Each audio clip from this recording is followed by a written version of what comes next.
세월호 참사 지원을 하고 돌아가던 소방 헬기가 광주 도심에서 추락해 5명이 사망하는 안타까운 사고가 일어났습니다.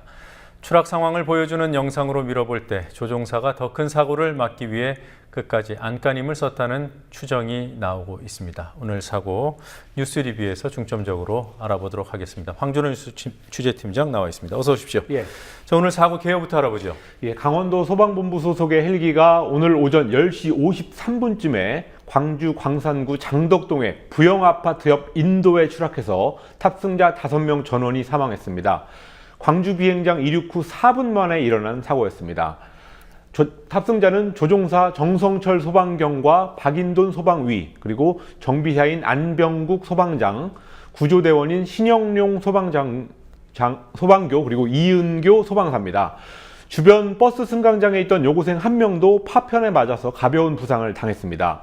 사고 현장에 인적은 드물었습니다. 그렇지만 광주 신흥택지지구인 수안지구로 아파트, 학교, 원룸 이런 것들이 밀집해 있어서 자칫하면 대형 참사가 날 뻔했습니다. 네. 자, 그 사고 당시 촬영된 CCTV 화면 조금 전에 보셨습니다만 그 화면하고 또 차량 블랙박스 화면 다시 한번 보면서 당시 상황을 좀 더 상세히 알아보도록 하죠. 예. 자, 지금 나오는 화면은 차량 블랙박스 화면, YTN에서 특정 보도한 화면이죠? 예, 지금 추락 모습이 딱 잡혀 있습니다. 굉장히 빠른 속도로 추락하고 있고 화염에 휩싸이는 그런 장면입니다. 예, 지금 아주 느린 화면으로 지금 저희가 보도를 하고 있습니다만 실제 속도는 그냥 휙 하고 지나가는 정도의 빠른 속도였죠? 예, 그 상황으로 볼 때 통제가 불능한 그런 상황이었고 이 조종사가 조정간을 놓치지 않고 그냥 방향만 잡고 있었던 것으로 볼 수 있습니다. 네. 자, 그리고 CCTV에서 촬영된 화면 보고 계십니다. 화면 위쪽에 상단이 정류장 인근의 추락 지점입니다. 지금 떨어지고 있는 장면입니다. 주행하고 있던 택시가 멈춰서고 또 놀란 승객들이 피하려고 내리는 모습도 나오고 있습니다. 그리고 추락 장소 인근에 주변에 버스가 있었는데 그 후미등을 깜빡거리고 있는 모습도 화면 상단에 연기가 있는데. 거치면은 아마 그 장면이 나올 것 같은데요. 예, 지금 후미등 깜빡거리고 있는 버스 바로 뒤에 그래서 만약에 저게 버스 위로 떨어졌더라면 하마터면 큰일 날 뻔했습니다. 네. 자, 지금 이 헬기가 진도 팽목항을 향해서 이륙을 했다가 이런 변을 당했죠? 예. 2001년에 유로콥터에서 만들어져서 그에 도입된 사고 헬기 A365-N3이라는 비행기인데요. 현재까지는 확정적이지는 않지만 기체 결함 때문에 추락한 것으로 분석되고 있습니다. 관제를 담당한 공군체 1전투비행단은 추락 1분 전에 헬기가 지상 210m 아래로 저공 비행하는 것을 보고 빨리 기술을 올려라 이렇게 지시를 했습니다. 그래서 기술을 조종사가 어렵게 올리기는 했는데 다시 곧바로 떨어졌고 레이더에서 아예 사라져버렸습니다. 그런 상황으로 볼 때 아마도 기체에 어떤 문제가 있어서 그랬던 거 아니냐 이런 분석이 나오고 있습니다. 앞으로 면밀한 조사가 있어야 될 것 같습니다. 또 사고 당시에 헬기가 정해진 항로를 벗어난 것으로 알려져서 이 헬기 조종사가 아파트라든지 학교 이런 것을 피해서 인적이 그래도 좀 드문 곳에 추락하려고 했을 그런 가능성도 제기되고 있습니다. 그러니까 조종사가 인명피해를 최대한 줄이려고 유도했다는 겁니다. 이런 소식이 전해지면서 조종사인 고 정성철 소방경 4년 전에 MBC 뉴스데스크에서 인터뷰했던 영상이 인터넷에서 오늘 오후에 돌았습니다. 음주 등반 사고, 그러니까 술을 먹고 등산하다가 사고를 나는 그런 사람들을 구조하는 활동의 어려움을 얘기했던 당시 인터뷰 영상인데요. 잠깐 보시겠습니다. 항공기에 탑승해가지고 하시는 말씀이 술이 좀 많이 취하셨더라고요. 아저씨 서울 갑시다. 서울까지 얼마요? 하면서 이야기할 때는 저희는 조종관을 잡았던 정성철 씨의 2010년도 육성 인터뷰 보셨습니다. 자, 오늘 같은 이런 도심에서 헬기가 추락하는 사고 그렇게 흔한 사고는 아닙니다만 그래도 몇 년 단위로는 일어나고 있어요. 그렇습니다. 이 헬기라는 비행기는 수직 이착륙이 가능해서 편리하기는 하지만 굉장히 위험한 비행기 기종입니다. 세계적으로도 사고가 많이 나고 있고 우리나라에서도 최근 5년 동안만 보면 총 11건의 헬기 사고가 일어나서 22명이 전체 사망했습니다. 이게 군은 빠진 수치예요. 그렇습니다. 예. 매년 2건 이상의 사고가 나고 4명 이상이 숨지는 셈입니다. 가깝게는 작년 11월에 서울 삼성동 아이파크 아파트에서 민간 헬기가 충돌해서 조종사 2명이 사망을 했는데요. 국내에서 헬기가 도심 건물에 충돌했던 첫 번째 사례였습니다. 이거는 2001년도 올림픽 대교 사고 장면이죠. 예, 그렇습니다. 지금 나오는 장면은 2001년 올림픽 대교 상황인데요. 육군 헬기가 서울 올림픽 대교의 주탑에서 공사를 하다가 날개가 부딪혀서 추락하는 그런 사고였습니다. 네. 그리고 인명 피해는 없었지만 작년 2월에는 설 연휴 규성길 취재를 마치고 돌아오던 YTN의 헬기가 부천 부곡초등학교 운동장에서 불시착했던 그런 아찔한 일도 있었습니다. 네.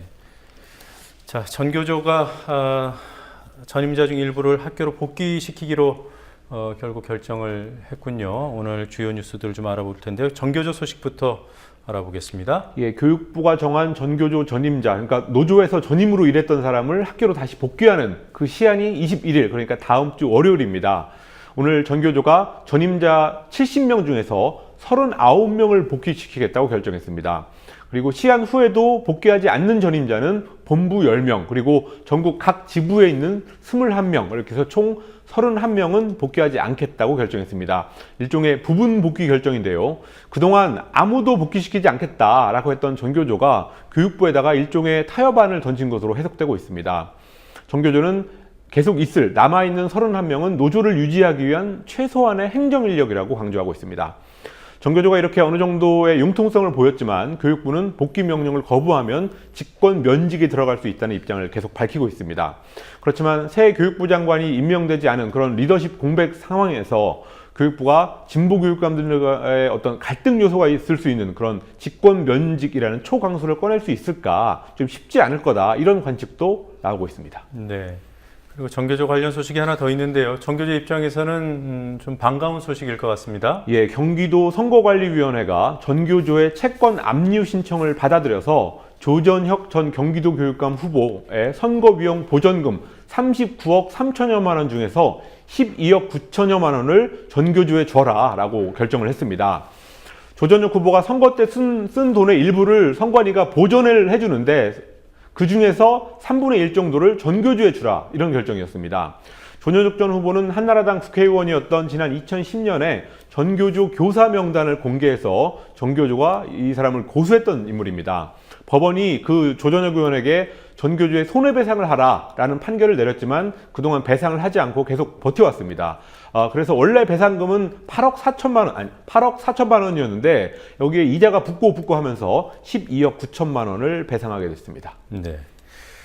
자, 그리고 오늘 국회에서 기륭전자의 최동열 회장이죠. 예. 검찰에 고발하는 기자회견이 있었습니다. 어떤 내용입니까? 2010년 11월 1일 기lum전자 노조가 1895일 동안의 아주 장기 파업 끝에 최동열 회장한테 비정규직의 정규직화라는 합의를 받아내는데 성공을 했습니다.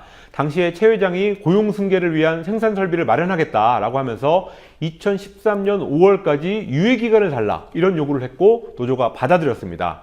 문제는 그 기간 동안에 최동열 회장이 약속을 안 지키고 회사의 땅이라든지 자산 이런 것들을 매각하고 작년 12월 30일부터 지금까지 야반도주 상태에 있다는 겁니다. 오늘 기lum전자 노조하고 시민단체, 국회의원들 107명이 최동열 회장을 노사합의를 어기고 회사의 자산을 사적인 이익으로 도용했다, 그리고 도피했다, 이런 혐의로 검찰에 고발하는 기자회견을 가졌습니다. 기자회견 참석자들은 단지 최동열 회장만의 문제가 아니기 때문에 이런 노사 간의 합의를 지키지 않는 기업주는 처벌을 하도록 하는 그런 특별법을 만들어야 된다라고 주장하기도 했습니다. 네. 지금 뭐 유병헌 회장, 전 회장과 관련해서 뭐 거의 공개 수배 방송을 하고 있는 언론사들, 예. 이런 최동열 회장 같은 사람들은 좀 얼굴 좀 보도 안 하는지 모르겠어요. 예, 이런 뉴스 자체, 오늘 기자회견 뉴스 자체가 별로 나오지 않았습니다. 네. 자, 태안 해병대 캠프 참사 내일이 일주기지요. 예. 네, 재수사를 해야 한다, 이런 주장이 있습니다. 지난해 7월 18일 충남 태안의 사설 해병대 캠프에 참가했던 공주 사대부고생 5명이 훈련하는 도중에 급류에 휩쓸려서 숨지는 참사 다들 기억하실 겁니다. 무자격 교관들이 구명조끼도 입지 않은 학생들한테 바다에 뛰어들어라 이런 훈련을 시키다가 벌어진 참사였습니다. 사고 1년을 맞아서 희생 학생들의 1년 선배들인 졸업생들이죠. 이미 졸업생들 22명이 사고 재수사를 촉구하는 기자회견을 청와대 근처 청운효자동 주민센터에서 가졌습니다. 학생들은 공식 발표된 수사 결과는 당시 교관들의 증언에만 의존했다라고 하면서 수사를 다시 해야 된다고 주장하고 있습니다. 그러니까 생존자들의 증언과 다른 부분이 많은데 거기에서 교관들의 증언만 채택하고 있다는 그런 겁니다. 네, 여행사 대표는 이미 보석이 된 상태고요. 예. 네. 자, 아시아 최초로 야생 돌고래를 방생했던 나라가 우리나라인데 예. 또 한편에서는 주요 수입국이라는 그런 오명이 있습니다. 예, 환경운동연합이 오늘 발표한 내용인데요. 작년 7월에 남방 흔돌고래 제도리를 자연 방사했으면서 한편에서는 야생에서 포획된 고래를 우리나라가 계속 수입하고 있다고 비판했습니다. 환경운동연합의 고래류 자연방사와 사육실태 조사보고서를 보면 지난해 7월 제도리 방사 이후에 지금까지 공연, 전시 같은 상업적인 목적으로 수입된 돌고래가 총 25마리나 됩니다. 제도리 방사 후에 1년 동안 우리나라 9개 수족관에서 총 49마리의 고래 수의 절반이 넘는 25마리의 고래를 수입했다는 얘기입니다. 네. 수족관에 있는 고래들 중 지금까지 모두 15마리가 폐사했다고 합니다. 이거 누가 수입하는 겁니까? 예, 그 각종 뭐 수족관의 업주들이나 이런 사람들이 수입하고 있는 겁니다. 네. 자, 여기까지 듣도록 하겠습니다. 수고했습니다. 예.